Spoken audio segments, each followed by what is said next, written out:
How to fix invalid destination address in Samsung F36. So let's start the video. First of all, open settings.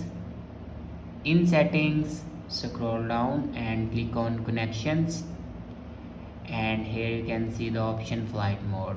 Now here you can turn on or off your flight mode 2 to 3 times.